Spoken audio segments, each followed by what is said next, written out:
Assalamualaikum warahmatullahi wabarakatuh dan selamat sejahtera diucapkan kepada yang berbahagia Profesor Dr. Hashim bin Saim, Pemangku Naib Chancellor Universiti Tun Hussein On Malaysia, yang dihormati Datuk Penceramah Jemputan, Pegawai-Pegawai Kanan Universiti dan para hadirin yang dikasihi sekalian. Universiti Tun Hussein On Malaysia pada hari ini amat mengalu-alukan kedatangan yang dihormati Datuk Dr. Hassan Ahmad, Ketua Eksekutif Yayasan Karyawan Kuala Lumpur. Majlis merakamkan setinggi-tinggi penghargaan kepada yang dihormati Datuk Dr. Hassan Ahmad di atas kesudian memenuhi undangan bagi menjayakan Majlis Wacana Ilmu pada kali ini. Tanpa ingin melengahkan masa lagi, majlis dengan sukacitanya menjemput Pengarah Pengurusan Kualiti dan Perancangan Korporat, Profesor Madya Siti Fauziah binti Said Salim selaku pengerusi Majlis Wacana Ilmu UTHM untuk menyampaikan kata-kata aluan dan seterusnya memperkenalkan tetamu jemputan pada kali ini. Dengan segala hormatnya dipersilakan.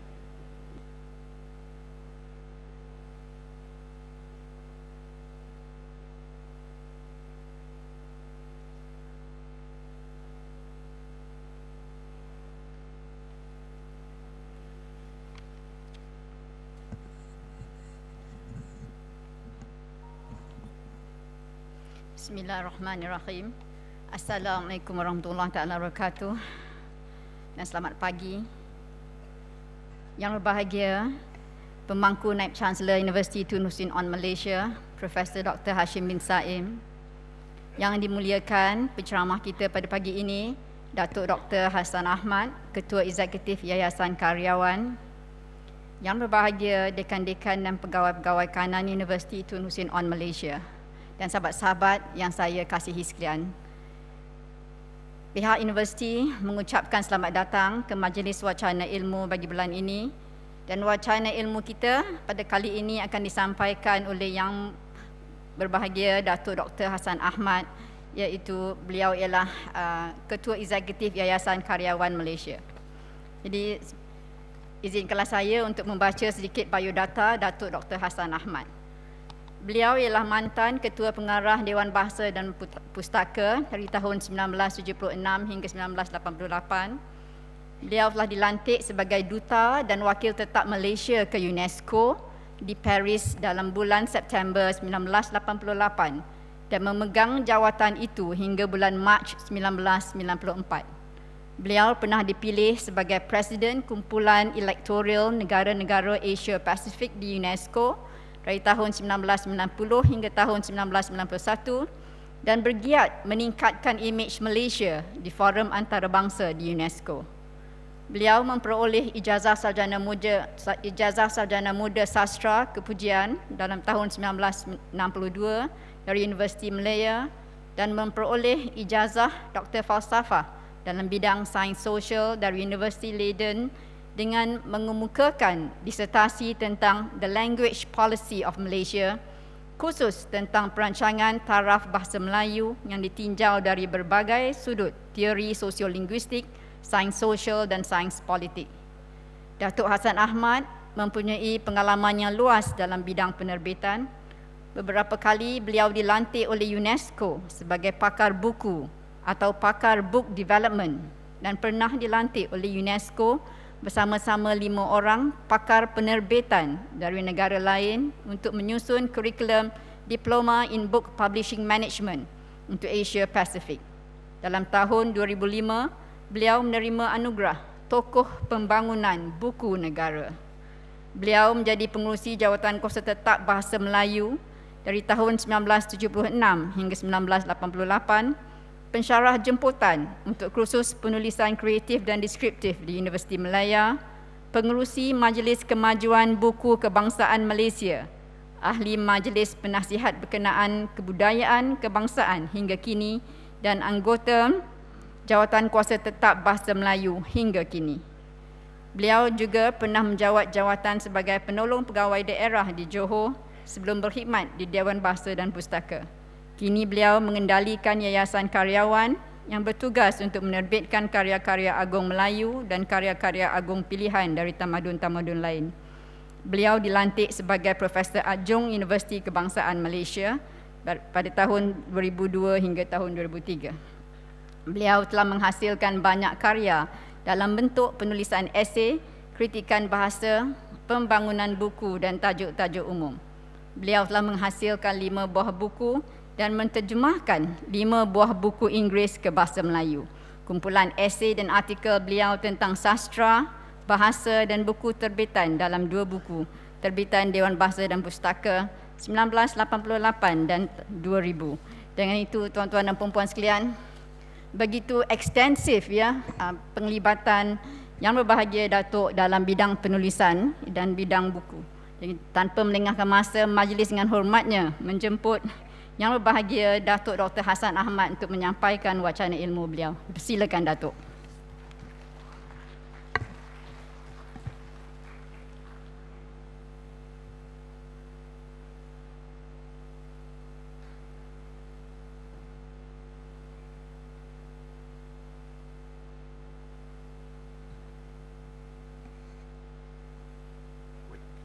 Ini macam mana saya nak letak?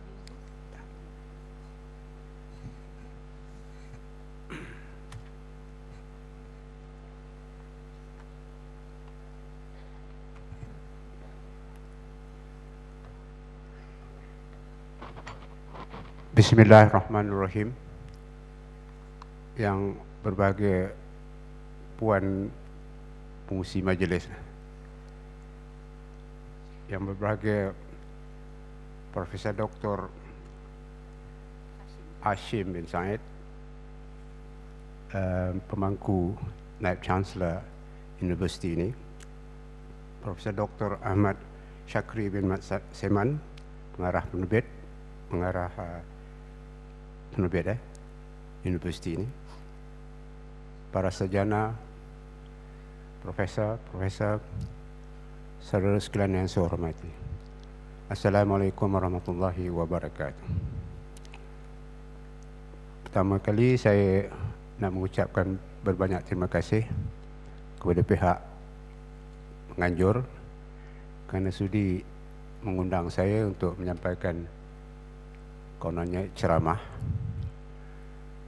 di majlis ini. Dan tajuk yang diberikan kepada saya ialah penulisan dan penerbitan. Saya memilih tajuk yang lebih khusus, iaitu penulisan dan penerbitan dalam bahasa Melayu, asas kecemerlangan Pusat Pengajian Tinggi di Malaysia.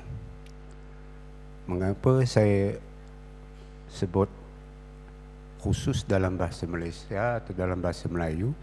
Nanti akan kita huraikan seterusnya lah. Mula-mula saya nak menyebut tentang apa yang harus kita tulis dan apa yang selalu ditulis oleh orang. Kita boleh menulis apa saja, tetapi ada 2 hal yang nak saya jelaskan di sini, iaitu perbezaan antara ilmu dan maklumat, atau ilmu dengan fakta. Fakta atau maklumat tidak sama dengan ilmu. Kita ambil contohlah, misalnya Himalaya. Gunung Himalaya dikatakan gunung yang tertinggi di dunia. Faktanya berapa tinggi gunung itu saya pun tak tahu. Kalau kita tanya kepada profesor geografi, dia mungkin pun tidak tahu berapa tinggi gunung itu.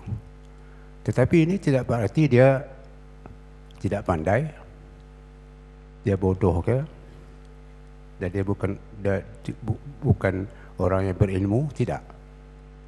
Kalau kita nak tahu apa faktanya, apa maklumatnya, bukalah buku, carilah dalam perpustakaan buku maklumat, malah boleh dicari dari buku ataupun risalah pelancongan.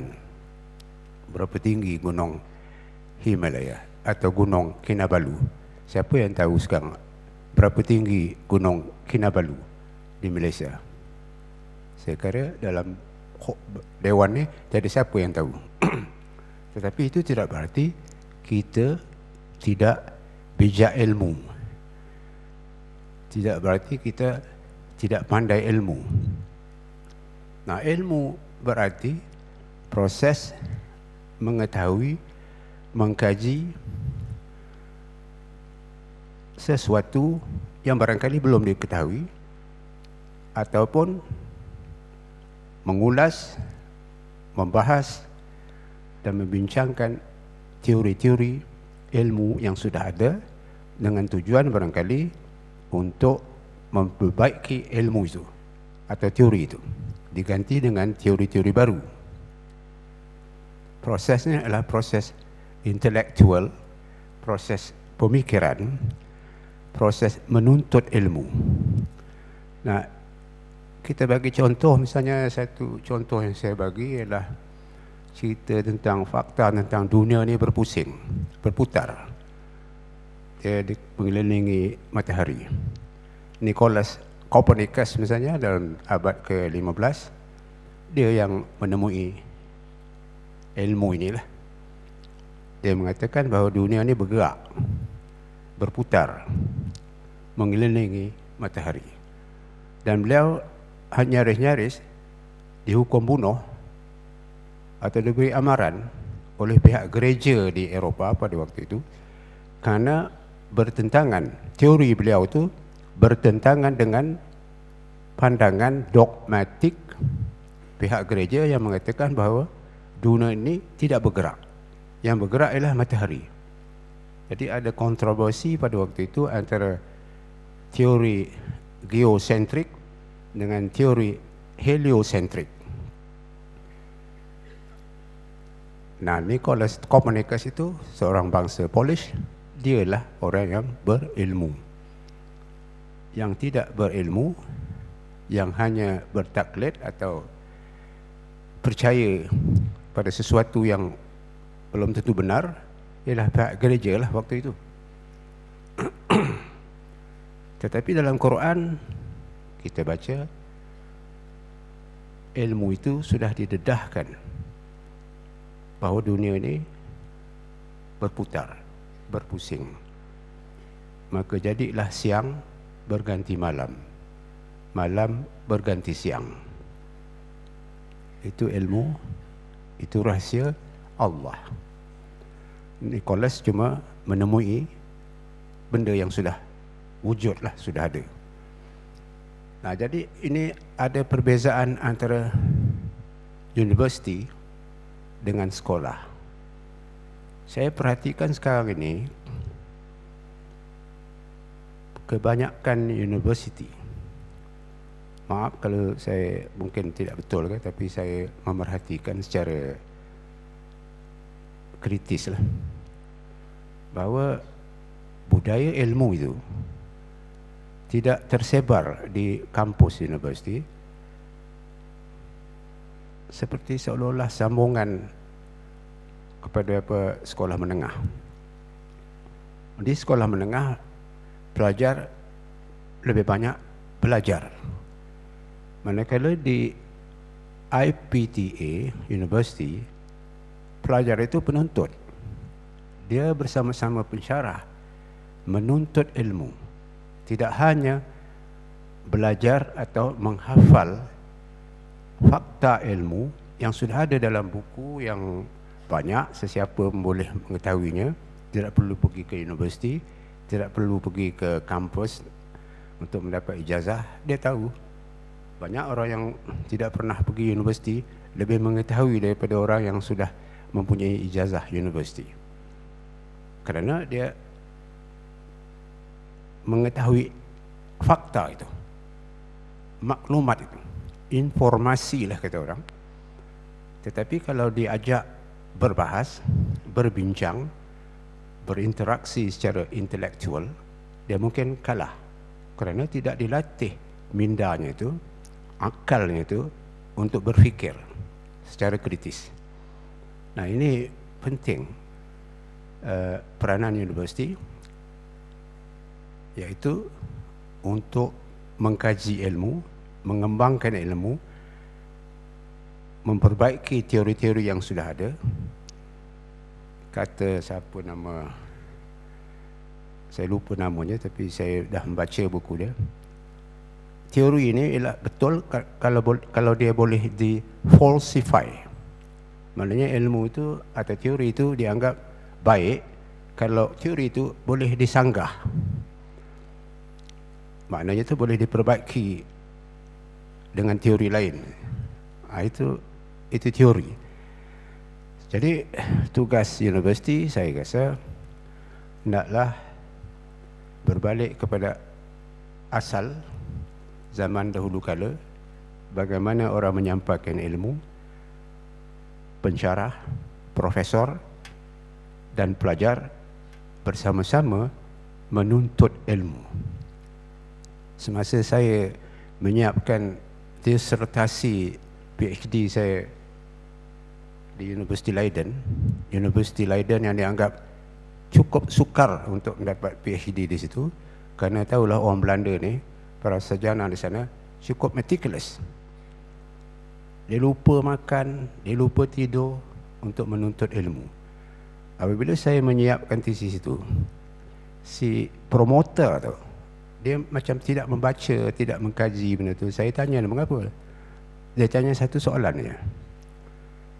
Apakah segala apa yang saya bincangkan dalam disertasi itu dapat saya pertahankan masa diproses majlis viva?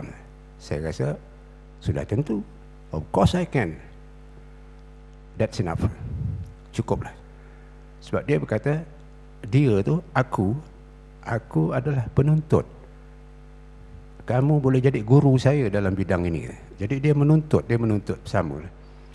Nah di sini kita guru, pensyarah, profesor, dia menganggap si pelajar itu hanya perlu menghafal apa yang dicurahkan dan tidak ada interaksi atau dialog ilmu. Saya teringat suatu peristiwa. Ini saya punya hipotesis lah.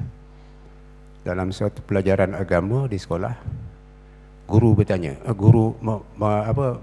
mengisahkan tentang mizan, dacing. Di akhirat nanti manusia akan dinilai pahala dosanya dengan dacing. Berat dosanya, dacing tu beratlah sebelah dosa. Seorang pelajar, agaknya cerdik pelajar tu, dia bangun, dia bertanya, cikgu, kan Tuhan dah maha mengetahui, mengapa dia perlu menggunakan alat dacing untuk mengetahui sama ada manusia itu banyak dosa atau tidak? Guru menjawab, kamu diam. Itu sudah ada dia punya buktinya dalam Quran. Kamu jangan nak mandai-mandai. Maka di situ proses interaksi ilmu, interaksi fikiran tidak berlaku lah di kelas itu. Mungkin cikgu itu sendiri pun tidak dapat nak meyakinkan pelajar itu tentang soal dacing tu. Misalnya dia boleh berkata itu kiasan, metafora, simbol untuk Tuhan menyampaikan sesuatu kepada manusia supaya manusia memahaminya. Dalam Quran kan banyak sekali disebut misalan, ya. Sesuatu message itu disampaikan melalui kiasan, perumpamaan. Jadi cikgu sendiri pun dia tidak cerdik akal. Dia hanya menghafal saja apa yang ada. So itu syarat yang perlu ada di sesebuah IPTA. Kalau IPTA itu hendak menjadi pusat kecemerlangan ilmu, iaitu universiti itu suasananya, keadaan di kampus itu menggalakkan perkembangan fikiran dan ilmu. Juga universiti berjaya mendidik pelajar untuk menjadi manusia yang mencintai ilmu, yang akan setelah tamat dari universiti dia akan terus belajar, membaca dan sebagainya. Dan yang kedua, yang ketiga, universiti itu mestilah banyak menghasilkan penerbitan. Itu penting. Kalau di barat ada semacam ikrar akademik yang mengatakan publish or perish. Maknanya kalau anda tidak menghasilkan apa-apa, tidak menerbitkan apa-apa karya, buku atau jurnal, monograf dan sebagainya, anda tidak layak menjadi guru ilmu, menjadi pensyarah, ahli akademik dan sebagainya. Nah, ini yang saya rasa penting disedari oleh sesiapalah yang menguruskan IPTA, khususnya menteri yang berkenaan. Kalau menteri itu bukan orang yang berfikir, tak mencintai ilmu, duk sibuk dengan hari-hari dengan politik, duk sibuk macam mana nak menaburkan wang dan sebagainya untuk menang dalam pilihan parti dia, dan cakap bohong, dosa pun dia berani bersumpah dia tak berdosa dan sebagainya. Orang macam ini tidak layak mengetuai atau menjadi syekh atau menteri yang menjaga pusat-pusat ilmu. Ini silapnya di negara Malaysia. Siapa-siapa pun boleh jadi menteri pengajian tinggi. Saya tak mengata menteri yang ada sekarang, tak. Dia kawan saya kenal dia. Dia orang Johor, saya pun orang Johor. Yang menteri seekor lelaki itu pun dia orang Johor juga. Mesti cerdik akal. Orang Melayu ada istilah akal budi. Bukan hanya akal tetapi budi. Ada adab, ada budaya. Kalau berbahas dengan benar, berdasarkan kebenaran. Kalau berdasarkan fakta yang benar lah. Jangan dibolak-baliknya fakta itu. Jadi sekarang sampailah saya kepada soal penerbitan di universiti. Apakah agaknya yang harus diterbitkan oleh universiti? Macam-macam boleh. Ada orang berkata kalau nak buat duit, universiti sekarang penerbit universiti susah nak dapat duit, buku ilmiah payah laku, kita terbitkan buku umum, buku kanak-kanak, buku kartun, buku entah apa-apa lagi, buku hantu, buku misteri dan sebagainya. Kalau itulah, maka baiklah tutup penerbit universiti itu. Itu utusan Malaysia pun boleh buat. Semua boleh buat. Orang tak cerdik pun boleh buat benda itu kalau tujuannya untuk membuat duit, untuk meniaga. Nah, universiti tugas dia ialah untuk menggalakkan, ini penerbit universiti, untuk menggalakkan orang atau akademik, para akademik menulis, menghasilkan ilmu, khususnya dalam bahasa Malaysia.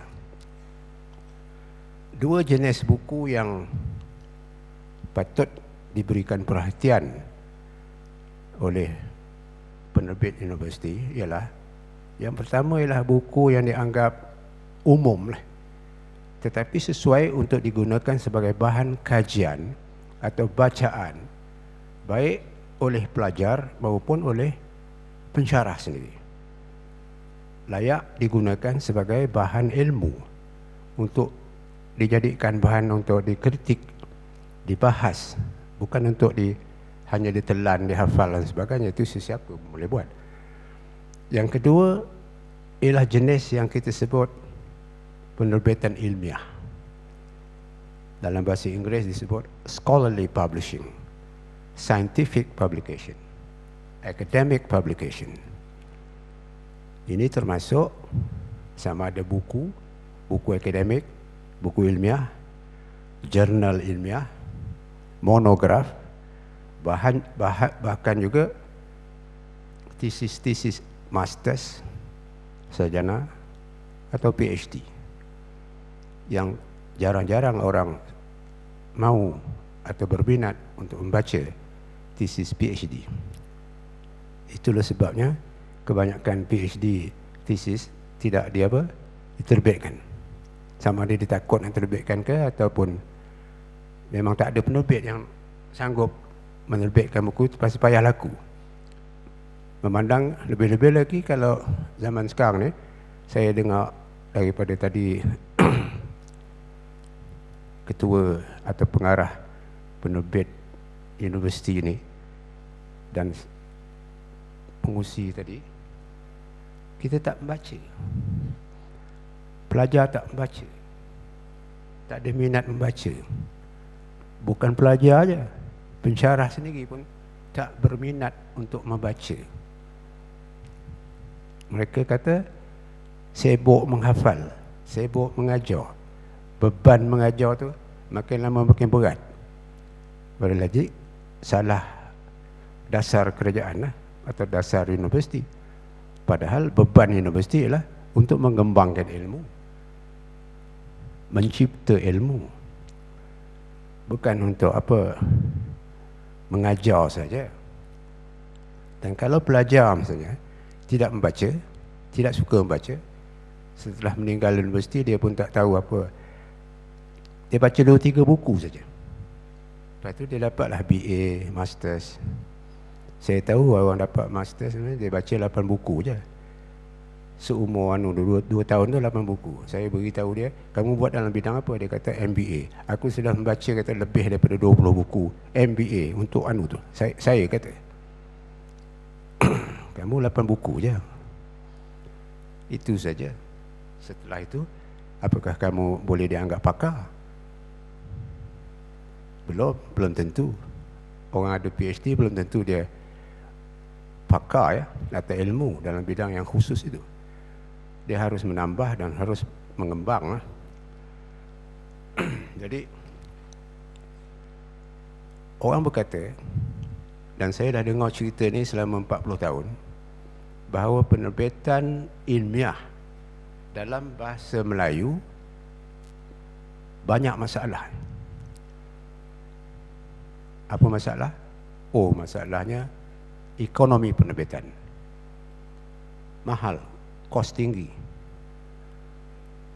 Tak ada orang nak menerbitkannya. Melainkan agaknya Dewan Bahasa dan Pustaka. Sekarang pun Dewan Bahasa dan Pustaka dah tak menerbitkan buku pengajian tinggi lagi.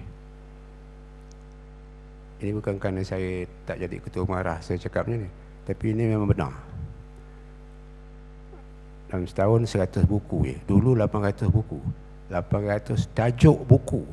Bukan naskah buku. Lebih 800 tajuk buku baru diterbitkan tiap-tiap tahun. Sekarang tidak lagi. Dia sama ikut dengan budaya negara seluruhnya. Budaya politik, budaya orang UMNO, budaya PKR, budaya entah apa-apa lagi lah. Itu menjangkitnya sampai ke bawah. Sampailah ke kampus, sampai ke sekolah. Jadi kalau itu sebabnya saya ada buat catatan dalam ceramah ni, sila bacalah. Di Amerika sendiri, di beberapa banyak negara yang dikatakan sudah maju ilmu, maju ekonomi, pun mengalami masalah the economics of academic publishing. Sukar untuk mendapat penerbit, untuk menerbitkan misalnya monograf ilmiah, jurnal ilmiah, buku akademik yang agak sangat teoretikal, melainkan universiti itu atau university press itu dibiayai, mendapat biaya dari pihak universiti atau dari sponsor atau penaja-penaja yang berminat. Jadi di Amerika banyak para sarjana di sana, banyak sarjana di sana rela menyerahkan manuskrip mereka untuk diterbitkan dalam jurnal ataupun sebagai buku tanpa menerima apa-apa bayaran. Percuma dia. Bagi mereka yang penting ialah you either publish or you perish. Jadi dia mahu karya mereka direview, diulas oleh peer group mereka. Peer review kata orang lah. Itu tak tahu saya di sini macam mana agaknya. Banyak pensyarah berkata mereka lebih suka menulis buku untuk kanak-kanak, buku umum, buku sekolah, buku teks. Banyak duit, banyak royalti besar. Kalau menulis misalnya sebuah jurnal, 1 sen pun tak dapat. Padahal itu hasil daripada 10 tahun misalnya kajian, 10 tahun berfikir dan menuntut ilmu, baru dapat menulis sebuah artikel yang ilmiah. Itu tak dapat bayaran. Tapi Mawi berdiri kat depan dah RM30,000. Menang apa pingat gangsa dapat apa? RM300,000. Dan pencen apa nama dapat apa, dah macam semacam pencen lah, RM3,000 tiap bulan. Pegawai kanan kerajaan tak dapat pencen macam tu. Ini pun satu dasar yang tidak apa nama, tak maulah saya nak menjelaskan, kan merayakan, kacau pula saya. Dah tak jadi ilmiah lah saya nanti. Yang kedua masalahnya ialah pasaran terhad. Buku-buku pengajian tinggi dalam bahasa Melayu tidak cukup. Nah, di sini saya nak memberi pandangan. Saya tidak percaya. Saya pernah menjadi pengurusi kemajuan buku kebangsaan Kementerian Pelajaran selama 8 tahun, dan saya menggubal apa nama dasar buku negara dan diterima oleh kabinet. Saya tolak pandangan ini.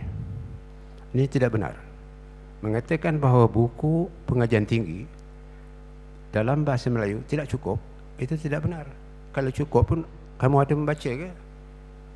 Kalau misalnya tiap-tiap tahun kita mengeluarkan 30,000 tajuk buku ilmiah dalam bahasa Melayu, berapa peratus orang yang membacanya? Baik pelajar maupun tenaga pengajar universiti. Itu yang penting. Yang kedua, kita jangan menganggap bahawa dunia berbahasa Melayu ni hanya terhad di Malaysia saja. Kita harus sedar bahawa kita wujud dalam suatu geografi bahasa yang cukup besar dan luas. Di rantau ini lebih 280 juta manusia mengetahui bahasa ini, bahasa Melayu, bahasa Indonesia. Bukan bahasa Jawa, bukan bahasa Bugis, bukan bahasa Inggeris, bukan bahasa Batak dan sebagainya, tapi bahasa Melayu. Sama ada disebut bahasa Malaysia, bahasa Melayu Malaysia, ataupun bahasa Melayu Indonesia, itu bahasa Melayu, bukan bahasa Batak, bukan bahasa Jawa. Presiden Indonesia kalau datang kemari, dia ngomong dalam bahasa Indonesia, kita faham ke tidak? Kalau kita tidak faham, berarti orang itu tidak mahir bahasa, tidak pandai bahasa, tidak pandai switch bahasa, seperti orang Amerika dengan orang British. Jadi saya, menurut kajian saya, tiap-tiap tahun lebih kurang 10,000 buku ilmiah, buku pengajian tinggi diterbitkan di Indonesia. Di sana terdapat lebih kurang 3,000 IPTA, kerajaan atau swasta IPTA. Bayangkan 3,000 buah IPTA yang mengajar ilmu dalam bahasa Melayu. Dia tidak mengajar dalam bahasa Inggeris, dia tidak mengajar dalam bahasa Tamil atau Cina, ataupun dalam bahasa Jawa, tidak. Kalau dia mengajar dalam bahasa Jawa, tak ada orang memfaham apa yang dia cakap. Dia mengajar dalam bahasa Melayu. Jadi ini, kalau kita letakkan kita Malaysia ni, bahasa di Malaysia ni dalam peta yang besar itu, kita sebenarnya tidak mengalami kekurangan buku pengajian tinggi dalam bahasa Melayu.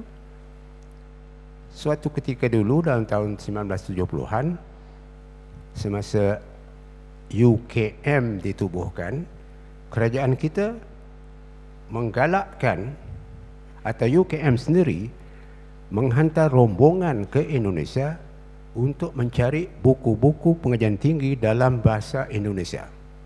Di samping mencari pensyarah untuk bekerja secara kontrak di UKM dan juga di Universiti Malaya. Saya turut dalam rombongan itu, mencari pensyarah, memilih pensyarah. Kita pergi kat Institut Teknologi Bandung, itu luar biasa, universiti yang terkenal, yang tarafnya dunia, ITB. Main-main tu, dia mengajar dalam bahasa Melayu Indonesia, bukan dalam bahasa Inggeris. Itu terkenal. Dan Pak Duta dia bersama saya waktu itu di Paris, dari situ, Rektor ITB, Profesor Pak Supangkat, luar biasa. Dia fizik, PhD dari Amerika. Bahasa, jarang-jarang saya mendengar dia bercakap bahasa Inggeris dengan saya di sana. Tiap hari dia cakap dalam bahasa Melayu. Saya faham, dia bercakap bahasa Melayu, dia bukan bercakap dalam bahasa Jawa. Begitulah. So jadi, kalau perpustakaan UIPTA di Malaysia ni dilengkapi dengan buku-buku pengajian tinggi dari Indonesia, saya kira kita tidak mengalami apa-apa masalah kekurangan buku yang serius, tidak. Saya pergi ke kedai-kedai buku di sana, saya kagum melihat bagaimana adanya banyak buku dalam bahasa Indonesia tentang hampir semua para pemikir yang terkenal di Eropah. Ada bukunya dalam bahasa Indonesia. Para pemikir Islam yang agung-agung, yang besar-besar, ada bukunya dalam bahasa Indonesia. Sama ada ditulis secara asli, atau diterjemahkan, atau diulas. Itu luar biasa.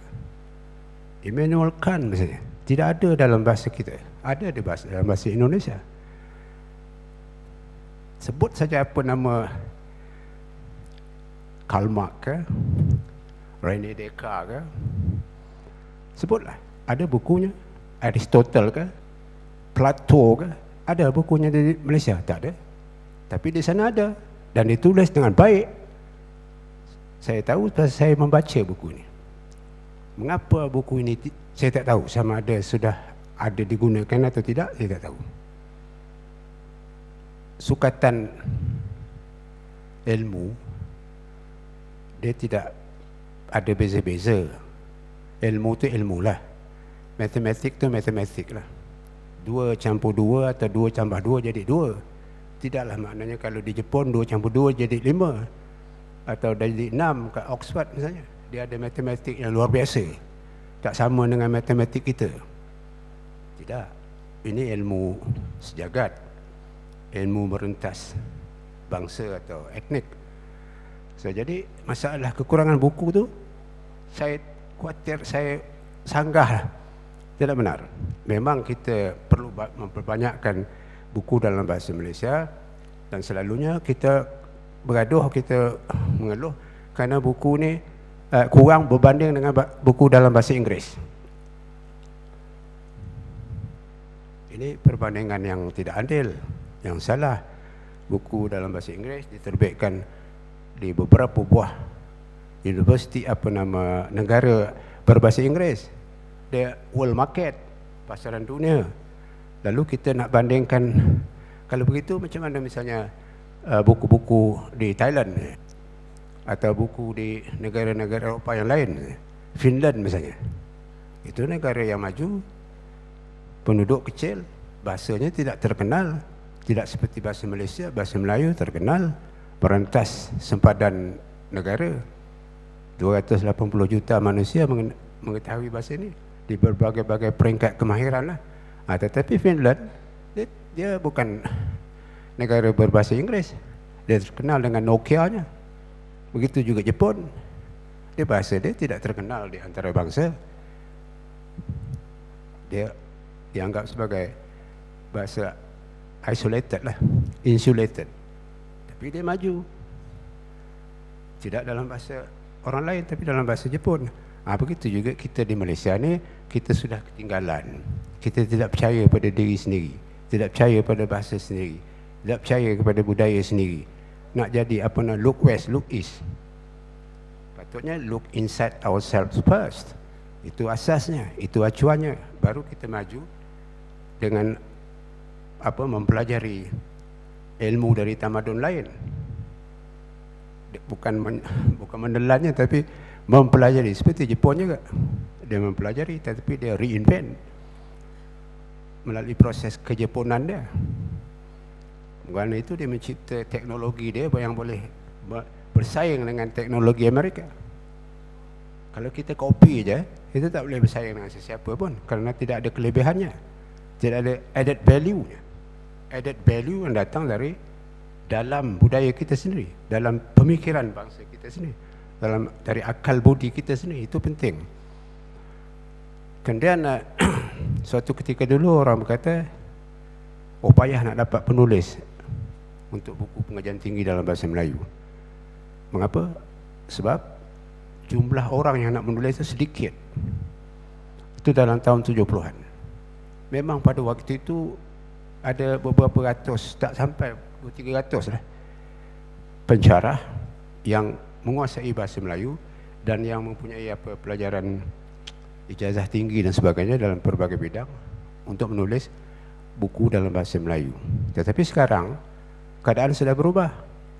Saya dipahamkan bahawa di seluruh Malaysia ni, di IPTA, ada tidak kurang daripada 10,000 pensyarah lah, profesor, profesor madya, pensyarah dan sebagainya. Lebih daripada 10,000. Apakah ini tidak cukup lagi ke? Jadi masalahnya bukan itu. Kalau ada 2 orang menulis banyak buku, itu sudah cukup. Kalau ada 1 juta orang tidak menulis, buat apa? Jadi bagi saya ini yang ada ni, yang 10,000 lebih ni, ini yang harus kita timba, kita bina, kita galakkan untuk menghasilkan sebanyak mungkin karya asli dalam bahasa Melayu. Kalau orang bertanya, apakah IPTA ni semuanya mesti menghasilkan buku ilmiah dalam bahasa Melayu saja? Bagaimana tentang bahasa Inggeris? Saya tidak kata bahawa bahasa Inggeris itu kita jangan menulis apa-apa pun dalam bahasa Inggeris. Tidak. Saya hanya mengatakan bahawa trustnya ialah bahasa Melayu lah katakan. Itu trustnya. Sebab bahasa ni bukan hanya grammar dan sebagainya, tapi dia juga merupakan sistem kognitif, sistem pemikiran, sistem budaya. Kita biasanya lebih mudah berfikir tentang konsep-konsep baru, memahami konsep-konsep baru dalam bahasa kita sendiri. Itu sudah ada orang dah buat kajian tentang tu. Kajian sosiolinguistik, kajian kognitif linguistik. Siapa yang belajar kognitif linguistik, dia tahu bahawa bahasa itu juga merupakan sistem kognitif, sistem pemikiran. Jadi itulah yang saya rasa perlu ada di universiti ini, iaitu orang-orang yang sukakan ilmu, yang mendidik pelajar untuk mencintai ilmu, yang mendidik pelajar supaya gemar membaca, yang menggalakkan misalnya pemikiran ataupun usaha menuntut ilmu secara bebas, tidak disekat. Maknanya tidak disekat dari segi kebebasan berilmu itulah. Dan adanya kepimpinan yang memang mengarah ke situ. Jadi selama ini masalah yang kita hadapi ialah tidak adanya dasar kerajaan yang menggalakkan perkembangan bahasa Melayu sebagai bahasa ilmu di IPTA. Itu satu masalah. Sebagai contoh, dalam tahun 2003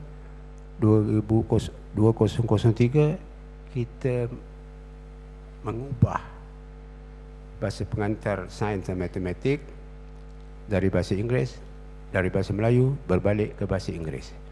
Ini satu dasar yang saya rasa tidak rasional, tidak logik, sebab kita sudah mengajar sains dan matematik dalam bahasa Melayu selama lebih 30 tahun dan telah menghasilkan banyak orang yang lulus dalam dua bidang ini dan sudah menghasilkan banyak ahli sains dan profesor matematik misalnya dalam bahasa Melayu yang mengajar dalam bahasa Melayu. Mengapa diubah balik? Ubah balik itu kerana mereka berkata, orang yang mengubah itu berkata bahasa Melayu belum maju lagi. Kalau belum maju, yang selama 30 tahun tu dah ada si ahli sains, profesor matematik misalnya dalam bahasa Melayu, mengajar dalam bahasa Melayu, itu bukan maju ke? Tidak maju ke itu? Siapa yang menguasai misalnya Institut Jantung Negara, pakar-pakar itu luar biasa, boleh melakukan pembedahan Tun Mahathir pun dah 2 kali dibedah. Oleh siapa? Oleh pakar-pakar yang dahulunya terdidik dalam bahasa Melayu dari peringkat sekolah rendah. Apabila dia membedah, dia tidak akan bercakap dalam bahasa Inggeris, bahasa sastra Inggeris ke, bahasa Shakespeare ke, tidak. Dia balik-balik agaknya dia cakap dalam bahasa Melayu. Minta gunting tu, minta anu ni, pisau dia. Itu saja. Tetapi ilmu itu boleh diperolehi dari bahasa apapun, melalui bahasa apapun. Tetapi terasnya mestilah bahasa kita sendiri. Ini bukan saya bercakap kerana saya fanatik bahasa Melayu ke, tidak. Saya pun menguasai bahasa Inggeris peringkat tinggi. Orang di England pun berapa peratus saja yang menguasai bahasa Inggeris sehingga membolehkan mereka menulis buku ilmiah, buku pengajian tinggi, menjadi elitis, peguam dan sebagainya, doktor. Tidak, saya kira 5% saja. Yang lain tu dia bercakap berbagai-bagai ragam bahasa, bahasa Cockney lah, bahasa Scottish English lah, bahasa Welsh lah, bahasa macam-macam lah. Begitu juga di Malaysia atau di dunia berbahasa Melayu ni. Kalau 5% atau 10% saja daripada 280 juta itu menguasai bahasa Melayu peringkat tinggi, ya itu sudah cukup untuk membina kawasan ini sebagai kawasan atau pusat kecemerlangan ilmu, kecemerlangan tamadun. Itu yang tidak dibina oleh sistem pendidikan kita. Pelajar yang pergi ke sekolah misalnya belajar bahasa Inggeris 11 tahun, lepas tu dia tak tahu bahasa Inggeris, dia tak pandai bercakap bahasa Inggeris. 11 tahun. Orang boleh belajar bahasa, apa bahasa pun 3 tahun dah mahir lah. Kita 11 tahun tak tahu lagi bercakap bahasa Inggeris. Bukan itu aja, bahasa Melayu juga pun makin lama makin bertambah buruk. Kalau pelajar universiti kita suruh dia membaca misalnya karya tulisan dalam bahasa Indonesia tentang katakanlah Aristotle, dia tak faham sebab dia tidak menguasai bahasa Melayu tinggi itu. Ada sekata istilah berlainan. Kalau istilah berlainan, orang ilmu itu tidak menjadi masalah. Kalau di Indonesia dia menggunakan asam, kita kata acid, kita tahu apa maknanya. Tidak menimbulkan masalah. Tidak menimbulkan misalnya kesalahan fakta atau ilmu saintifik, tidak. Ini di kalangan orang ilmu lah, masalah istilah tidak timbul. Dan kalau berapa minit lagi saya tak tahu.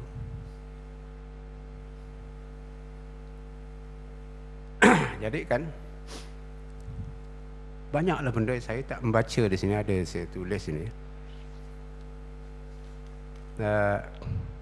Jadi berbalik kepada soal sains dan matematik tadi, ada menteri lah, menteri Melayu. Dia berkata, pasal apa orang Melayu ni duk bising-bising?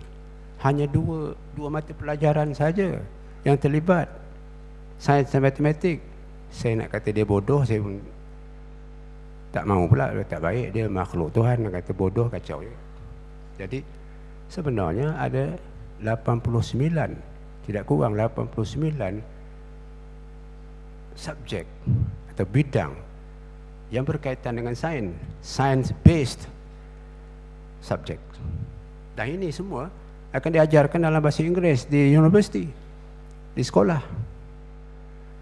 Dan ada universiti yang cukup gairah, cukup gairah nak melaksanakan itu, dia bukan mengajar sains dan matematik dalam bahasa Inggeris, dia mengajar kesusastraan Melayu pun dalam bahasa Melayu, dalam bahasa Inggeris. Ini betul-betul, saya kalau saya jadi menteri pengajian tinggi, dah lama saya singkir orang tu. Engkau pergilah balik ke kelas pemulihan akhlak, pemulihan akal, mengajar kesusastraan Melayu kepada pelajar Melayu. Nak kata, saya pun tak faham lah. Inilah yang berlaku.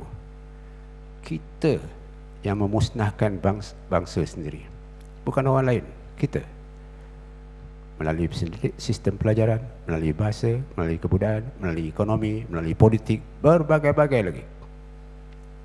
Ini di mana silapnya? Silapnya kata saya, kita tidak mempunyai suatu dasar jelas tentang pembinaan budaya, pembinaan tamadun, pembinaan akal budi. Kalau berbahas dalam parlimen misalnya, mencarut-carut. Pasal apa tu? Pasal dia tidak ilmu dia tidak kurang, penguasaan bahasanya pun kurang.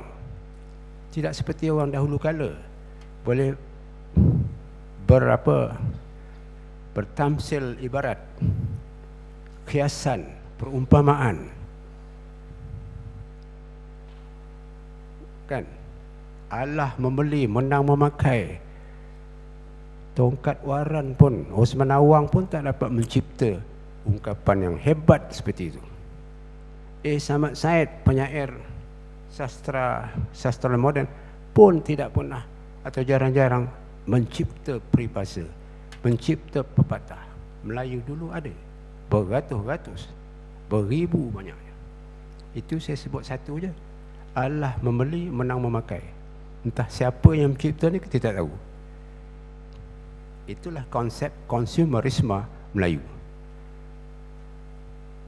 Biarlah kita Allah membeli, bayar sikit, harga tinggi sikit, apa, kualiti dia, mutu dia kekal. Melayu mengungkapkan idea itu dalam 4 perkataan. Dan ada rhythmnya pula. Allah membeli, menang memakai. Itulah akal budi Melayu. Sekarang kita tidak membina itu lagi. Tidak ada modelnya. Acuan yang sudah hilang, sudah tidak ada lagi. Dan saya mintalah sangat-sangatlah pihak universiti, tak kira siapa menteri, sebab menteri pun perlu dididik. Kita mesti beritahu dia. Kalau dia silap, beritahu dia, jangan takut. Sebab ini pengalaman saya. Menteri salah, saya beritahu kamu salah lah. Ya ke? Ya. Kita argue lah, kita hujahlah dengan dia. Jangan marah-marah dia, jangan emosional. Berdasarkan ilmu. Itu acuan Islam. Mengapa kamu cakap benda yang kamu tidak buat? Cakap tak serupa bikin lah kata orang. Itu ada. Menuntut ilmu, biarlah dari Boyan sampai ke Liang Lahat. Tuntutlah ilmu sampai ke negeri Cina. Itu hadis Nabi. Long life education. Kita punya education, sistem pendidikan kita tamat apabila kita meninggalkan kampus. Tamatlah kita. Tidaklah membaca lagi. Tidak peduli. Ada pula tadi saya dengar surat khabar pun tak baca. Kalau misalnya bangunan Twin Tower tu, KLCC tu roboh, tumbang, dia langgar dek entah mana kapal terbang, kita tak sedar dia ada kita tak membaca. Ini apa nama saya dengar lah tadi, memang benar lah. Saya memang dah biasa. Saya pergi kat universiti, saya pensyarah pun tak tahu bahasa Melayu. Macam mana dia ngajar, saya pun tak tahulah. Ilmu apa dia ajar, saya tak tahu. Dalam bahasa Inggeris ke, campur-campur ke. Mana boleh ilmu diajarkan dalam bahasa Rojak, dalam dialek Kelantan, dalam dialek bahasa pasar. Ilmu mesti disampaikan dalam bahasa ilmu, bahasa ilmiah. ada istilah-istilah khususnya, bukan main-main. Jadi ini bagi saya pada itu sebabnya saya mengesyorkan supaya penerbit universiti mengadakan program atau dasar yang jelas dan tegas untuk mengadakan kursus penulisan dan penerbitan untuk para akademik.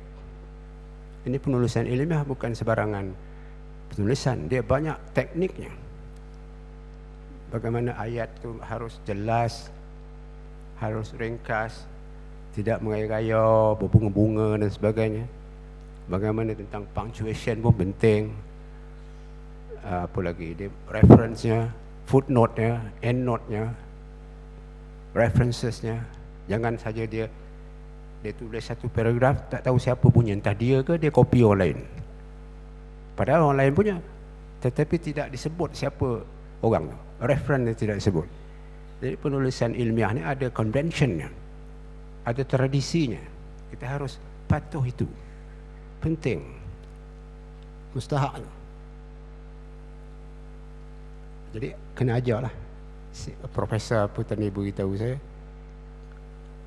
adakan tiap-tiap 3 bulan sekali ke, conduct a publishing course, writing course dalam bahasa Melayu ilmiah, bahasa Melayu akademik kepada para akademik di universiti ini.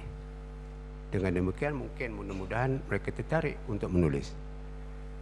Lebih banyak masa harus ditumpukan kepada penyelidikan ilmu, kajian ilmu. Ini boleh berlaku misalnya tidak saja di lapangan, empirical study, tidak. Boleh berlaku dalam bilik kuliah, iaitu kajian ilmu,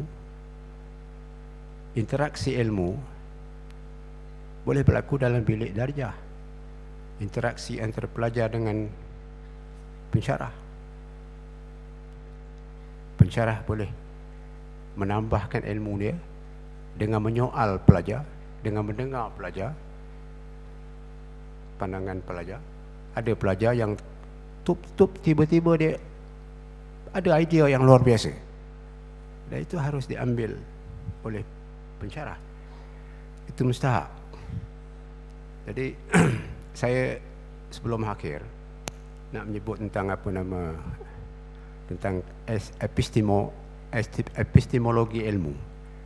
Kita ni terperangkap dengan tradisi teori ilmu barat. Ini pun jadi penghalang juga bagi kita untuk menulis karya-karya indigenous, karya dari alam kita sendiri. Di barat, kategori ilmu ni bermacam-macam. Ada ilmu fiction, ada karya fiction, ada karya non-fiction, karya rasional, scientific, academic, hard sciences, maknanya macam sains keras lah, soft sciences, human sciences, social sciences, entah apa-apa lagi. Padahal bagi saya ilmu tu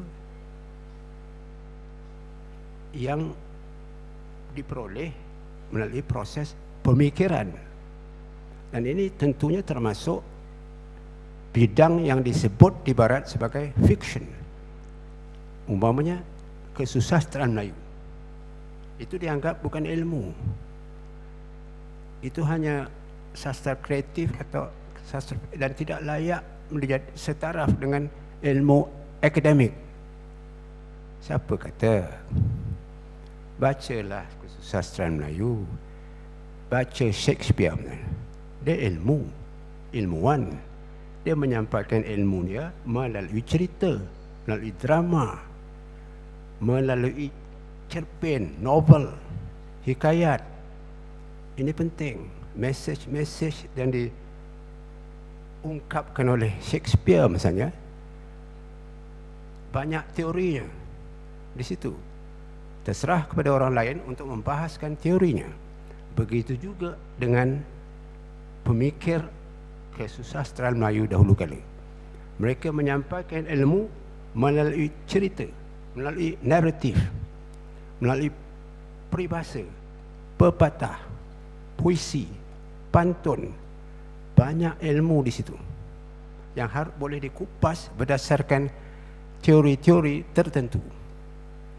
Jadi bagi saya, kalau kita membaca misalnya karya kesusastraan Melayu, kita membaca falsafah Melayu, kita membaca akal Melayu, pemikiran Melayu, bagaimana mereka berfikir. Misalnya mereka berfikir melalui metafora, melalui kiasan, perbandingan, analogical thinking, perbandingan. Baca misalnya Hikayat Antuah, itu luar biasa, karya yang luar biasa, yang saya setaraf dengan mana-mana karya sastra yang dianggap agung. Baca sejarah itu Hikayat Antuah. Mengapa misalnya, sebagai contohlah, saya minta maaf nak cerita sikit, nak menunjukkan bahawa Hikayat Antuah itu ialah karya ilmu, karya falsafah. Di dalam Hikayat Antuah, raja tak mati, tak ada nama pun, disebut Duli Yang di-Pertuan. Padahal Melaka 100 tahun. Takkanlah sultan dia hidup 100 tahun. Hantuah tak mati, bendahara tak mati, Temenggung pun tak mati. Di akhir hikayat, apakah si pengarang ni pembohong, buat fitnah ke, pencipta dongeng ke? Tidak. Dia mencipta suatu visi tentang kelangsungan dan ketahanan institusi Melayu. Raja Duli Yang di-Pertuan, Duli Shah Alam Melaka itu lambang kedaulatan Melayu. Bendahara, nama dia pun tak ada. Dalam sejarah Melayu ada nama. Sultan pun banyak, Sultan Mahmud, Sultan Ahmad Shah dan tak apa-apa lagi lah. Tapi dalam hikayat tak ada. Dia menceritakan tentang Malay Institution, simbol, lambang bangsa Melayu, falsafah Melayu. Dia menceritakan bahawa bangsa Melayu ini cintakan kebebasan. Macam mana dia nak sampaikan? Dia buat cerita rombongan Melaka, Sultan Melaka, rombongan dia pergi ke negeri China. Tak macam mana tengah jalan ditiup di ombak, ibu topan, singgahlah ke Brunei. Raja Brunei bertanya, nak ke mana ni? Oh, nak pergi menyampai sembah ke negeri China, Raja China. Oi, kamu menyampai sembah ke kepada negeri China? Dah malu rombongan ni. Patah balik. Dia patah balik, baliklah ke Melaka. Maknanya tu, bangsa Melayu sejak dahulu memang bangsa yang cintakan kebebasan, kedaulatan. Dia tidak akan menyembah kuasa asing. Begitu. Itu maksud dia. Ada siapa ada baca hikayat tu? Itu ilmu. Itu harus dijadikan. Kalau saya lah jadi Menteri Pengajian Tinggi, saya jadikan itu wajib. Bacaan wajib. Sebab di situ ada ilmu. Macam-macam ilmu ada di situ. Cuma pensyarah ya. Ada ke tidak pensyarah yang boleh memahami hikayat itu secara kritikal, berdasarkan ilmu, tidak berdongeng lah itulah sini. Ini penting. Jadi sebagai mengakhiri saya rasa banyak benda yang harus kita bersihkan dari minda, dari budaya kita. Banyak perkara yang harus kita bersihkan dari sistem atau budaya pendidikan negara ini. Banyak perkara yang harus kita bersihkan dari teori-teori lama, entah betul entah tidak. Kerana kita tidak kritikal, maka kita telan sajalah ilmu itu. Banyak, saya tak mau bagi contoh, tapi banyak ilmu yang kita baca. Misalnya cerita, misalnya katalah evolusi Darwin misalnya. Apakah kita percaya misalnya? Apakah kita mengajar itu? Evolusi misalnya, bahawa kita ni makhluk Darwiniah. Pendek kata makhluk peruk, makhluk monyet. Nampak daripada gaya sekarang ni, nampak macam peruk lah. Kita semua PL tak betul, ngumpat, gaduh. Tengok kat pematang pauh, tahulah. Macam mana Melayu sama Melayu. Dia macam beruk lah, dia bergaduh. Dalam zoo ke, dua zoo ke, dia bergaduhnya. Kita ni makhluk Adamiah. Tinggi martabatnya. Bebas. Dia hamba kepada Allah saja. Dia tidak tuan. Saya yang menurut perintah siapa saya tak tahulah. Tu. Kalau diperintah oleh penjenayah, ketuanya penjenayah, korup, perasuah, mau ke tak dia kata saya yang menurut perintah? Saya tak mau. Tak nak saya. Saya tu yang benar, saya yang benar. Maknanya saya ni tak pernah menipu lah, tak apa. Saya katalah saya yang benar. Tapi yang perintah tidak. Kalau saya nak, saya yang menurut perintah Tuhan, itu boleh. Mau saya. Jadi kerana itulah kita punya minda digasuk, dipengaruhi oleh adat itu. Saya yang menurut perintah. Perintah kerajaan, perintah Perdana Menteri, perintah Ketua Setiausaha, perintah Menteri Pengajian Tinggi. Maka Naib Chancellor pun takutlah. Apa dibuat, kalau dibuat macam ni kan menteri tak setuju, mampus aku. Padahal Naib Chancellor tu betul. Mesti aku buat macam ni lah, suka hati menteri ni. Kalau itulah budaya je, saya rasa IPTA susahlah nak menjadi pusat kecemerlangan ilmu. Dan kalau kita juga masih tidak percaya, tidak yakin bahawa bahasa Melayu boleh menjadi alat untuk membentuk budaya tinggi ini, saya rasa susah juga kita Dan akhir kata sebelum saya ini bahasa Melayu bukan bahasa ilmu baru sekarang. Sejak abad ke-17 dulu ada saya sebut dalam kertas kerja saya ni. Dulu, orang dulu lagi hebat daripada orang dari sekarang. Ambil contoh katalah Hamzah Pansuri. Cuba saudara baca karya-karya Hamzah Pansuri. Karya metafizik tasawufnya. Hebat. Dia menggunakan bahasa Melayu pada waktu itu, abad ke-16, ke-17, bahasa Melayu bukan bahasa Arab, untuk menghasilkan, untuk mengeluarkan fikiran yang cukup kompleks, mendalam dalam bahasa Melayu abad ke-17. Dan saya, apabila saya membaca karya-karya beliau dan membaca beberapa karya secara serius, saya membaca karya-karya falsafah, ahli falsafah Eropah. Sebagai contoh, saya ambil misalnya René Descartes, abad ke-17 juga. Saya rasa Hamzah Pansuri dan beberapa orang kontemporarinya setaraf, mungkin lebih tinggi daripada pemikiran René Descartes.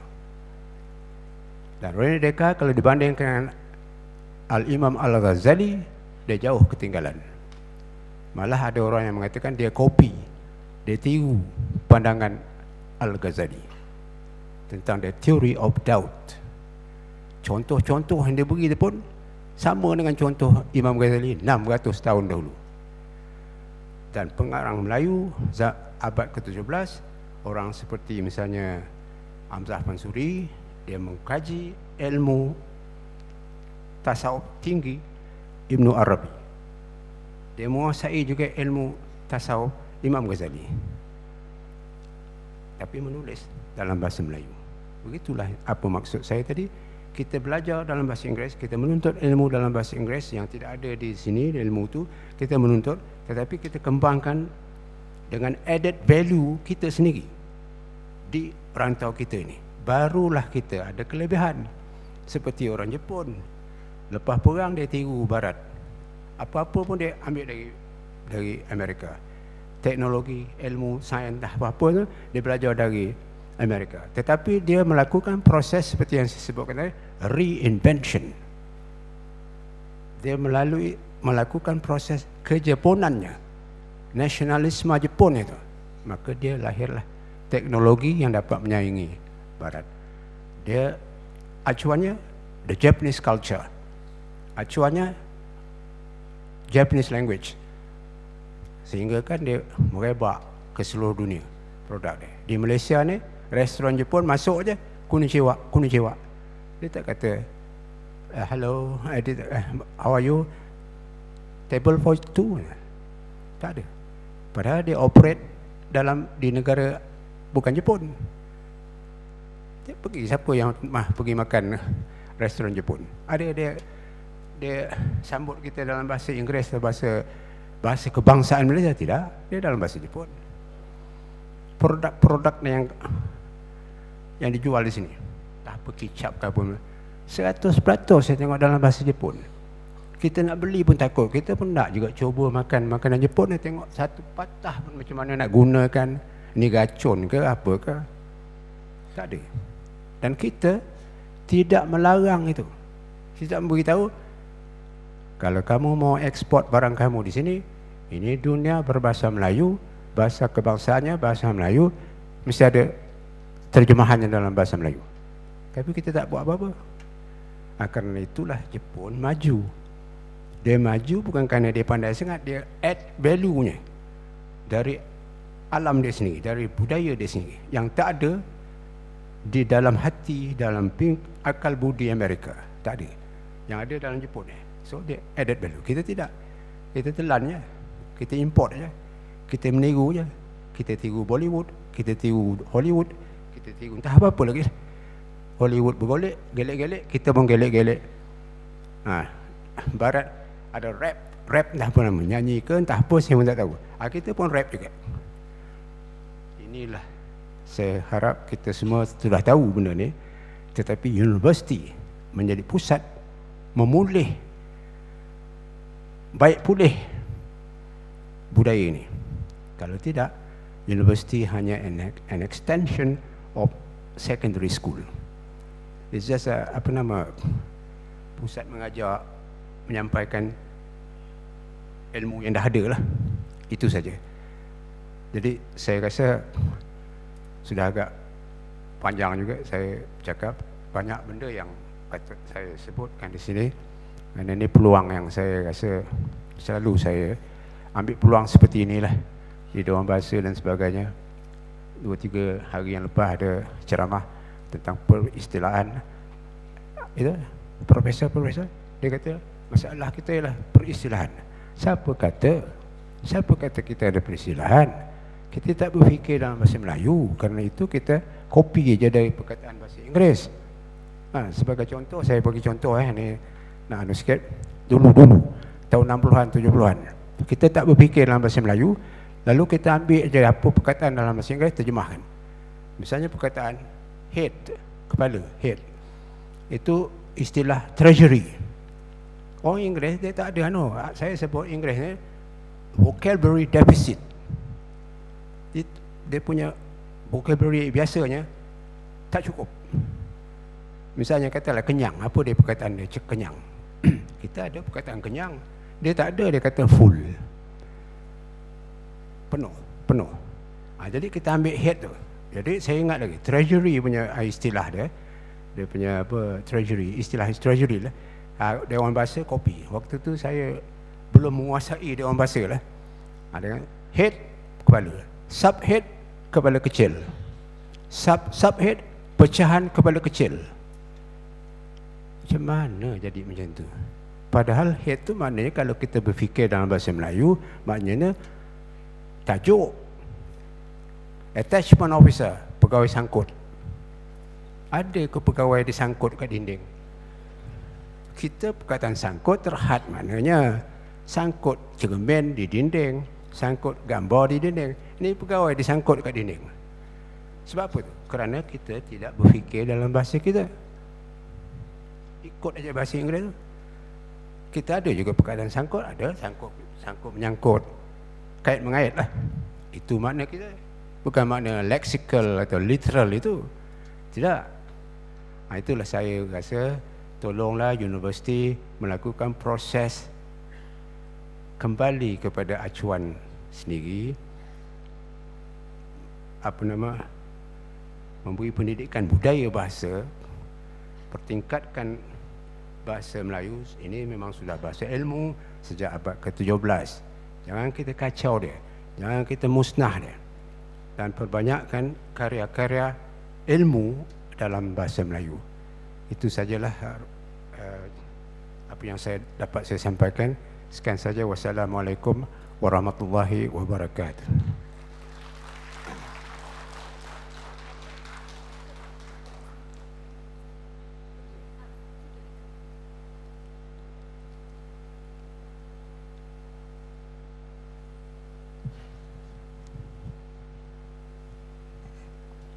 Terima kasih Yang Berbahagia Datuk. Saya kini membuka sesi ini bagi sesi soal jawab. Ada soalan-soalan yang ingin dikemukakan kepada Yang Berbahagia Datuk. Dia merupakan seorang ilmuwan, ya. Dia memang banyak ilmu, dia memang banyak membaca. Untuk makluman semua, Yang Berbahagia Datuk sememangnya dia demam hari ini, tidak sihat. Tapi oleh kerana bila naik kat sini cakap mengenai ilmu, beliau terlalu bersemangat dan lupa demamnya itu. Jadi marilah kita sama-sama memberi tepukan yang gemuruh kepada Yang Berbahagia Datuk. Ada soalan-soalan yang kita boleh kemukakan pada Yang Berbahagia Datuk?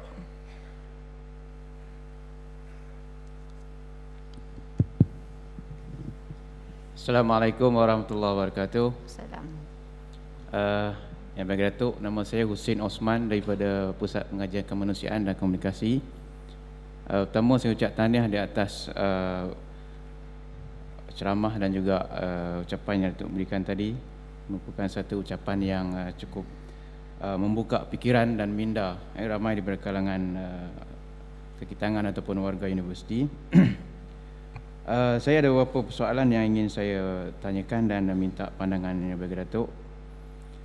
Pertama, saya melihat beberapa perkara yang Datuk sebut tadi berkaitan dengan kecemerlangan ilmu Melayu ini. Saya melihat dari berbagai perspektif, kerana saya merasakan memang apa yang Datuk sebutkan itu adalah merupakan satu hakikat yang sebenarnya telah lama diketahui oleh orang Melayu, bahawasanya nenek moyang mereka mempunyai legacy ataupun kita sebutkan sebagai tinggalan-tinggalan yang memang sangat berharga dan bernilai. Namun begitu mereka tidak tahu akan nilai yang ada tersebut. Dan saya juga telah membaca beberapa buku-buku karya-karya agung Melayu, termasuklah seperti Sejarah Melayu, Hikayat Raja Pasai dan juga Hikayat Merung Mahawangsa dan beberapa buah lagi. Cuma saya tak dapat membaca buku Hikayat Hang Tuah secara kata seluruhnya.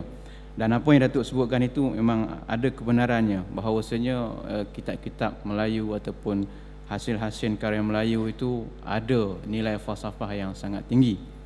Namun begitu, saya melihat beberapa aspek yang perlu kita bina dalam melihat legasi ataupun khazanah Melayu ini, iaitu antaranya ialah bagaimana cara ataupun bagaimanakah approach kita, pendekatan kita terhadap kitab-kitab ataupun buku-buku karya agung Melayu ini untuk kita memahami.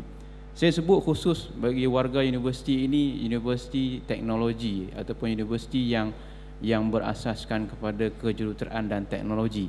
So kebanyakan warga universiti ini mempunyai pendekatan pemikiran yang berbentuk kita katakan sebagai pendekatan melihat sesuatu hakikat kebenaran itu dalam bentuk yang tampak ataupun realism. Jadi mereka mungkin mudah menerima karya-karya ini sebagai karya-karya sastra yang mempunyai nilai-nilai folklore ataupun nilai-nilai cerita-cerita dongeng lebih banyak berbanding dengan nilai-nilai falsafah yang ingin kita lihat. Jadi ini satu hal yang agak perlu kita ambil perhatian, kerana tidak semua orang, even di peringkat tertinggi di universiti pun dapat memahami karya-karya ini dengan cara yang begitu mendalam sampai ke tahap memahami falsafah daripada buku tersebut. Jadi persoalan saya, sejauh mana kita dapat mendekati karya-karya ini, bukan mendekati dalam bentuk mendekati karya sastra. Kerana saya lihat sekarang ni kitab-kitab sejarah ini, kitab-kitab agung Melayu ini sudah semacam dikategorikan hanya sebagai karya kesusastraan, dan dengan itu dia hanya digunakan dalam bidang pengajian kesusastraan di universiti, tidak dalam bidang-bidang yang lain. Even saya melihat macam kitab sejarah Melayu tidak diletakkan sebagai salah satu karya sejarah orang Melayu, kan dianggap sebagai terlalu banyak dengan nilai-nilai donggengnya. Jadi pendekatan bagaimana kita nak melihat, dan saya mungkin boleh menyebut apa yang saya rasa setakat ini saya fahami, bahawasanya kaedah mendekati karya-karya ini ialah mungkin kita boleh menggunakan Okey, mungkin saya boleh mencadangkan kita menggunakan kaedah memahami bahasa semantik. Tapi bagaimana sebenarnya pendekatan yang terbaik untuk kita memahami karya ini dan boleh dipahami oleh semua orang, bukan sekadar kalangan orang sastra sahaja, bukan sekadar kalangan orang yang belajar kesusastraan Melayu, tapi juga seorang jurutera, seorang ahli teknologi dan sebagainya. Jadi bagaimana pendekatan dia? Jadi itu soalan saya lah. Terima kasih Dr. Husin. Datuk nak menjawab sekarang ataupun nak tunggu lagi soalan? Jawab. Terima kasih Datuk.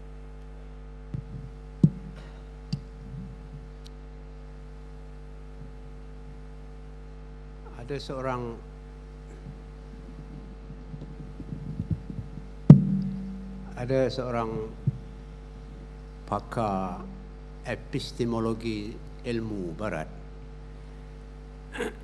dia mengatakan bahawa sains pun is a folklore. Folklore pun boleh jadi menciptakan folk knowledge, tradisional ilmu tradisional. Cuma kaedah untuk mencipta ilmu itu berlainan. Kaedah yang digunakan oleh orang Melayu kiasan, perumpamaan, dan juga simbol-simbol yang disebut dongeng. Nah, kita ahli sains, teknologi, kita pun tahu juga di barat sains kita tak nampak benda tu. Atom nampak ke? Proton nampak ke? Electricity wire tu dia bergerak dalam wire, ada nampak ke? Tak ada. Tetapi kuasanya kita tahu. Gravity kita tahu ke? Boleh nampak. Itu mental construct, theoretical construct, bahawa di dunia ni ada gravity yang menjaga balance dunia ni. Apa yang jatuh di atas turun ke bawah. Apple jatuh ke anu, buah apple jatuh hari-hari. Orang Melayu buah duku, buah apa jatuh kat kepala dia. Itu kehendak Tuhan. Sama juga dengan gravity. Sebab itu proses sunatullah. Bukan? Jadi ini bukan soal sama ada sains itu 100% betul atau folklore. Folk knowledge salah kerana dasarnya dikatakan dongeng, tidak anu. Itu petua orang Melayu. Ubat-ubat Melayu sekarang hebat. Ubat tradisional, kita ada nulis buku ke tentang tradisional Melayu? Ada nulis buku tentang teknologi Melayu, pertukangan, pandai besi, pandai kayu, pandai apa lagi lah. Ada. So jadi saya dalam suatu ceramah saya kat UKM tak berapa lama dulu, saya kata siapa yang nak belajar kursus atau kurikulum kesusastraan Melayu ni diubah namanya. Disebut di situ kursus falsafah Melayu. Dan salah, dan teks-teks yang digunakan antara lain ialah beberapa hikayat. Sebab di situ ada banyak ilmu yang disampaikan melalui message, bukan SMS lah, tapi message, pesanan-pesanan tertentu yang kalau orang kita ni bijak membaca secara kritikal dan menggunakan satu teori yang agak unified, kita dapat faham bahawa itulah maksud orang Melayu tu. Falsafah Melayu, pandangan hidup Melayu, pemikiran Melayu. Dalam hikayat Antuah ke, dalam sejarah Melayu. Banyak lagi. Dalam misalnya Bustanus Salatin karangan Syekh Nuruddin Araniri abad ke-17, banyak tentang konsep sultan, khalifah. Dia wakil Tuhan. Dia bukan jelmaan dari dewa-dewi, tidak. Dia wakil Tuhan. Memerintah secara amanah, adil. Rakyat itu akar pokok. Raja itu pohon. Rakyat akar. Apa makna pohon? Payung, naungan. Akar tunggak raja, tunjang. Tak ada akar, raja habis. Kemudian disampaikan lagi cerita melalui Hang Tuah. Dalam Hang Tuah, Hang Jebat mengamuk. Pasal apa dia mengamuk? Maka lahirlah dalam konsep Melayu, konsep keadilan Melayu, raja adil, raja disembah, raja zalim, raja disanggah. Itu konsep keadilan Melayu Islam. Raja bukan autokrat. Dia hamba Allah, sama dengan rakyat. Rakyat bukan hamba Allah, bukan hamba raja, tetapi hamba Allah. Disebut akar. Itu konsep Melayu, konsep kerajaan Melayu lah, konsep pemerintahan Melayu. Folk konsep dia, folklore konsep dia, biar mati anak, jangan mati adat. Adat maknanya hukum. Kalau anak kita, anak Perdana Menteri, dia membunuh orang, pergi bercara, sabit kesalahannya, digantunglah atau dibunuhlah dengan cara lain mengikut peraturan yang ada. Tetapi jangan nakik adat, jangan hukum itu dibunuh. Inilah dia prinsip keadilan Melayu yang sama tarafnya dengan the rule of law. Rule of law yang Barat megah-megahkan, Melayu dah ada. Jangan biar mati anak, jangan mati adat. Apakah kita belajar ni dalam kursus manajemen kita? Adakah kita belajar tentang konsep gotong royong misalnya? Bukit sama didaki, lurah sama dituruni, hati nyamuk dilapahkan tanpa hati gajah dia. Itu konsep Melayu tentang management by objective, cooperative management. Barat dia sudah lapuk. Saya rasa kebanyakan manajemen Barat teorinya sudah lapuk. Jepun sudah mengalahkan mereka. Quality control circle itu Jepun yang buat sebenarnya, bukan Amerika. Kita dah ada konsep itu, permuafakatan. Jadi kita tidak kita tolak sebab kita tidak tahu bahawa ilmu itu sudah ada dalam khazanah ilmu Melayu, persuratan Melayu sejak zaman dahulu kala. Ini yang saya rasakan tadi. Di UKM saya beritahu, kita gantikanlah nama kursus kesusastraan Melayu itu dengan misalnya ilmu falsafah Melayu atau ilmu pengurusan tradisional Melayu misalnya. Tapi soalnya ada ke pensyarah nak mengajar, kan dia tafsirkan salah pula. Dia kata, oh ini dongeng ni, oh ini tak boleh ni, ini cerita dongeng dari kayangan. Macam mana boleh? Ini saya takut tu je lah.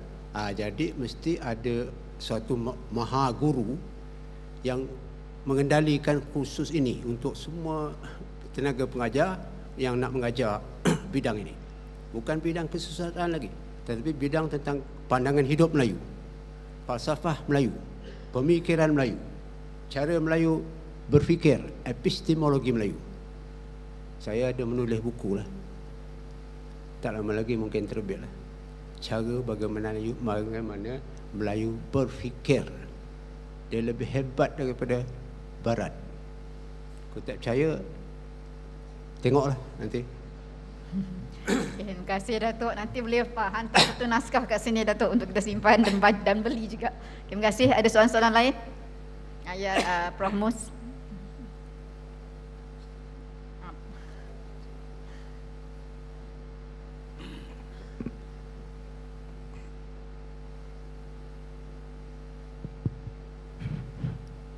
Bismillahirrahmanirrahim. Assalamualaikum warahmatullahi wabarakatuh. Yang berbahagia Datuk, terima kasih di atas pada saya yang merupakan suatu inaugural talk pada saya pada pagi ini. Satu ceramah perdana mengenai penguasaan bahasa. Tak dengar?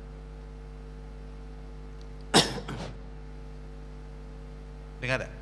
Okey.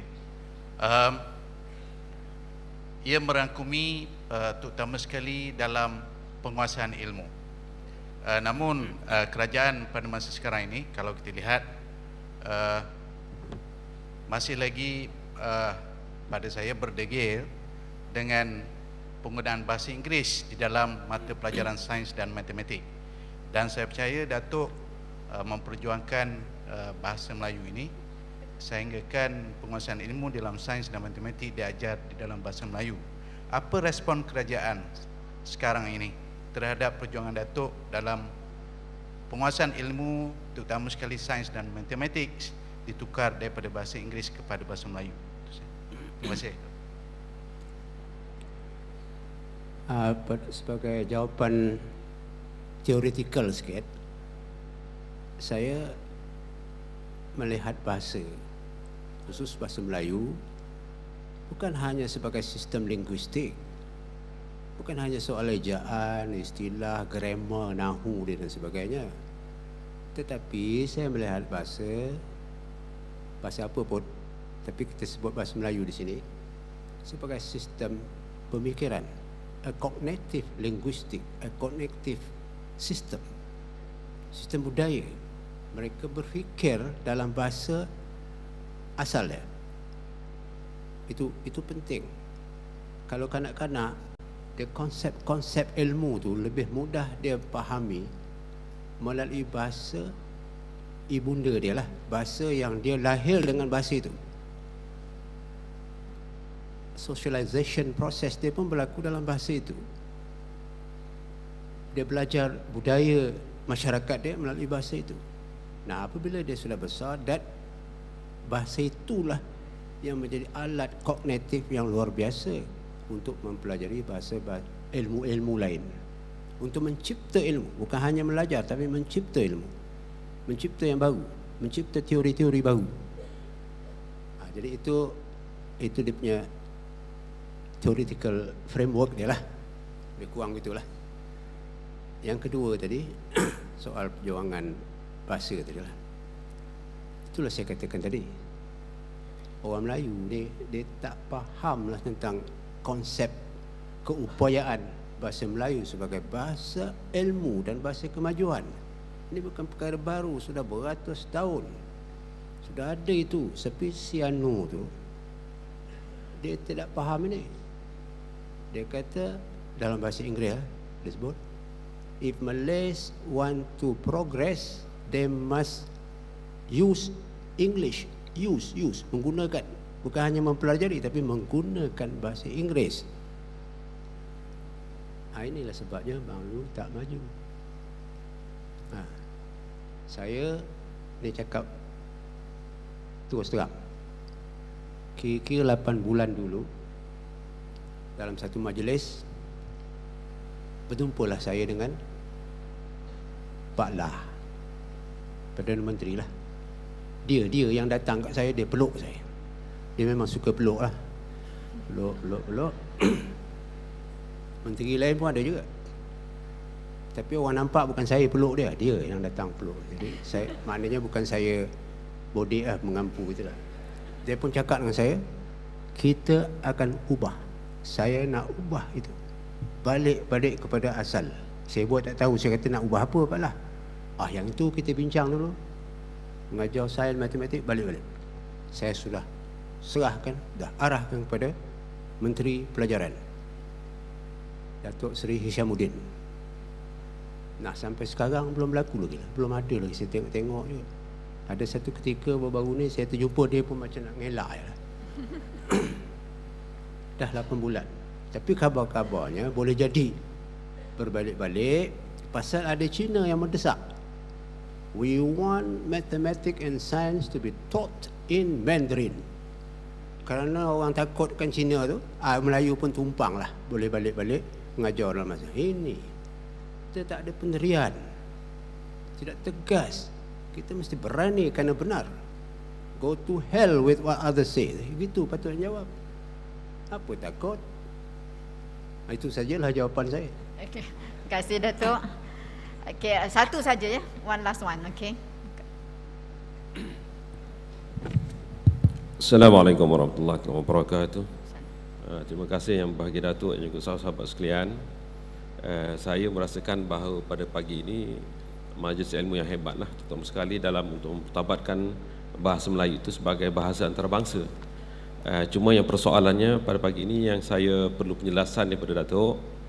Kalau kita lihat pada hari ini ramai di kalangan profesor-profesor kita lah, dan juga Profesor Maria ke doktor dan sebagainya, kebanyakan mereka itu menuntut di luar negara, dan kita boleh iktiraf dia ini sebagai scholar lah. Tetapi yang malangnya pada hari ini kalau kita lihat, mereka tidak berminat untuk menulis, menterjemahkan ilmu idea itu dalam bahasa Melayu. Dan mereka ini apabila memegang satu jawatan, mengarahkan pula modul dan juga bahasa mesti ditulis dalam bahasa Inggeris. Jadi apa pandangan Datuk tentang konsep perjuangan ini dari segi prinsip ataupun hal-hal ini? Terima kasih Datuk. Terima kasih Cik Miswan. Okey Datuk. Yang ini saya susah nak jawab lah. Kena tanya pihak universiti lah. Apa dasarnya itu. Tapi bagi saya kalau dia sudah menuntut ilmu dalam bahasa apa pun, dia sudah menguasai, dia tentu dapat berfikir tentang bahasa itu dalam bahasa dia sendiri. Bukan? Orang Melayu dulu mengembangkan agama Islam bukan melalui bahasa Arab. Kalau dia kembangkan ilmu Islam dalam bahasa Arab, tak banyak orang Islam. Kalau tak diterjemahkan Quran ke dalam bahasa Melayu, kita Al-Fatihah pun tak tahu apa makna. Itu bahasa Melayu sebagai alat pengembangan agama Islam, agama Tauhid, agama sejagat, agama wahyu luar biasa. Dia bukan agama dongeng, bukan agama ciptaan manusia. Itu disampaikan dalam bahasa Melayu. Guru-guru dulu, ulama-ulama dulu, dia tahu bahasa Arab, dia belajar bahasa Arab, tapi dia transfer, dia sebarkan dalam bahasa. Terima kasih kepada orang itu. Jadi yang soal tadi, saya rasa orang Melayu sini, jadi dia profesor, dia dapat PhD dari mana pun, dia mesti balik menulis, berfikir dalam bahasa Melayu. Itu lagi bagus. Maksud saya, kita semua ni sini orang Malaysia. Tak kira lah dia orang India ke, orang Cina, dia suka, dia boleh mengatasi orang Melayu dalam bahasa Melayu. Dia dapat 5A, 10A, first class degree sebenarnya, banyaknya orang bukan Melayu. Pasal apa Melayu tak dapat? STPM ni, budak-budak bukan Melayu, 5A dalam bahasa Melayu. Itu. Jadi dia tak kisah lagi. Dia pun marah ni, apa ini Melayu? Sudah ubah balik kepada bahasa Inggeris. Apa ni? Bodoh ini. Ini jadi masalah. Sekian saja. Okey, terima kasih Datuk. Jika ada soalan-soalan lain kita akan bincang kemudian dalam semasa kita temu bual selepas ini sebab kita ada sesi lain. Dengan ini majlis mengucapkan ribuan terima kasih kepada Yang Berbahagia Datuk Dr. Hassan Ahmad atas kesudian dalam menyampaikan wacana ilmu pada kali ini. Semoga dengan apa yang disampaikan dapat memberi panduan yang berguna pada kita semua warga UTHM dalam memajukan bidang penerbitan dan penulisan. Sekian wabillahi taufik wal hidayah. Assalamualaikum warahmatullahi taala wabarakatuh.